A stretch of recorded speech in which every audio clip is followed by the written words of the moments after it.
Okay, so why did I say I wouldn't want to cite the matters big matters I was responsible for? There's this long tradition in the enforcement division of the SEC that every matter goes through many levels. There's a staff attorney, maybe more than one.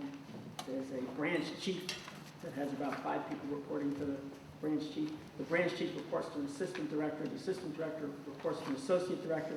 The associate director reported to an office head, or in DC, they report to the deputy director. So I was the deputy director. And it's almost funny if you look back at all the press releases, how many people took credit for Enron. So there's probably 30 people who, when they left, said, I was responsible for Enron. Because many people touch it, and as the deputy, you touch everything. So I always hesitate to give a list of all these big matters that I worked on. I grew up in Newark, New Jersey, right across the river here. My father was a police officer in Newark. My grandfather was the chief of detectives in the Hoboken Police Department.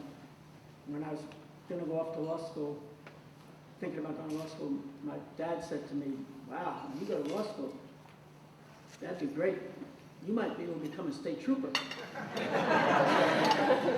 my father, that was the pinnacle. Get out of the Newark Police Department and make it to state trooper. My career was, I went to clerk for a federal district court judge for a couple of years down in D.C. I went to a law firm in D.C. for about 3 years. While I was there, I did a lot of work for Coopers and Lybrand. Next thing I know, I moved in-house. We had a couple kids, and 2 more on the way soon after that. And I spent 20 years at Coopers and Lybrand, became PricewaterhouseCoopers. I was about 49 years old, having spent 20 years there. I was head of litigation on the board of PwC. I was on the global board of PwC, and sitting one day at my desk, and Don Nicolaisen called me. Don was the chief accountant at the SEC, former partner at PwC, and Don said, don't you have a house on Martha's Vineyard? And I said, yeah. And he said, well, how would you like to run the SEC's Boston office? So I was like, well, I'd have to talk to my wife about that. But I took the job in April 2004. Steve Cutler was the director of enforcement, and Chairman Donaldson was the chairman of the SEC. And you ever hear the term fish out of water? I didn't really know what that meant till one day I was running up in Martha's Vineyard along Lobsterville Road, for people who know the vineyard way up Island. And they've got these beautiful hawks that they eat fish, and they dive into the water and they grab a fish and they fly off with it, bring it back to the nest, and they feed the babies up in the nest with this fish. And one time I was running, and I'd see it now and then from a distance, this is like right over my head, and this hawk had grabbed this big fish, but the bird is about this big, the fish is like this big, big, strong.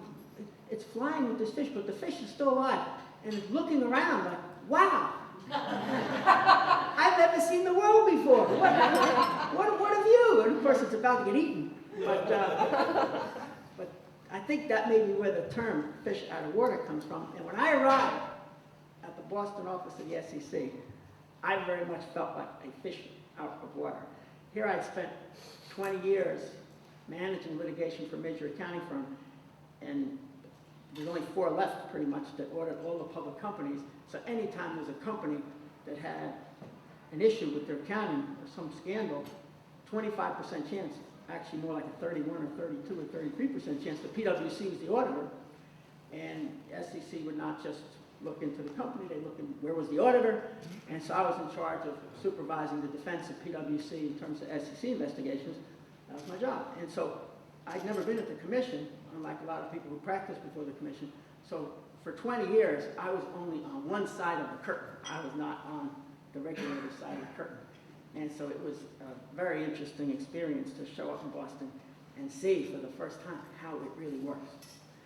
And some of the things that really surprised me, when I first got there, I was used to manage the litigation for a major company or a major audit firm.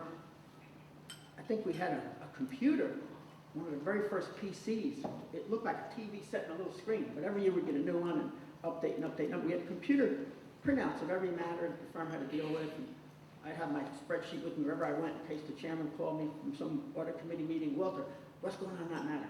And I'd have where it was, how much we spent on it, when the trial was, something about the issue, so I could be on top of everything. So I got to Boston, I asked, is there a spreadsheet of something of all the investigations the SEC Boston office is handling? No. I said, well, where's the record? We have an official record. And I said, where's that? It was like a phone book. And I said, well, is it sortable? No. Well, what if the chairman called me and said, you got an investigation going about ABC company? And I said, well, you kind of have to flip through it. And I said, well, what do people do? And I said, well, you send around an email. And I said, well, what if it's the day that the staff's not in the office and they don't have BlackBerries? All the staff don't have BlackBerries. How would I find out? And I said, well, you have to wait till I get back, I guess. And so there was a young student who was from MIT and had first been just rotating through, helping out, and then he was a full-time staff person, technology expert from MIT. So I brought him in my office, his name was Mark Belsko, and I said, Mark, I just want a spreadsheet of all our investigations that I can sort, so that if someone calls me, I can find whether or not we're doing an investigation, where it stands, track it.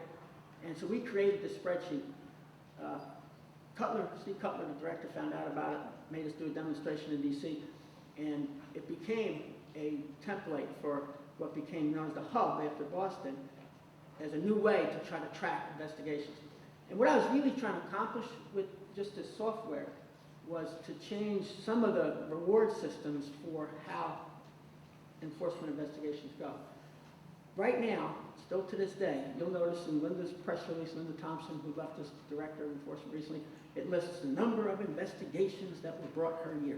Basically, that's the only grade that the enforcement division receives, is at the end of the year, they count up how many matters were brought. And they issue a press release, and they always try to do a little more than last year, and they tell Congress, this is the grade that enforcement receives, how many matters they brought.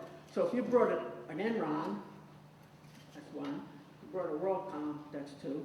If you brought 135 delistings because companies didn't bother to file their 10K and are basically defunct, but nobody's delisted them yet, and there's a 12J called where you can issue an order saying, you haven't filed many filings the last 5 years, so therefore we're going to order you to be no longer whatever. You can bring 135 of those in a week. And wow, isn't that great? Just jump your numbers up. Or you could bring 100 actions where after the Public Company Accounting Oversight Board, they regulate the audit profession, and you have to register if you audit public companies. And some folks didn't bother to register, like 100 of them. You can bring 100 of those. Just get the list of names of people who didn't register and file 100 actions. And so I'm a big believer in if you measure it, that's what people respond to. And so if you're paid by the word of the number of words you write a day, you're going to write a lot of words. But if you're paid by writing a really quality story that's blockbuster and gets you a Pulitzer Prize, that's what you're going to try to do.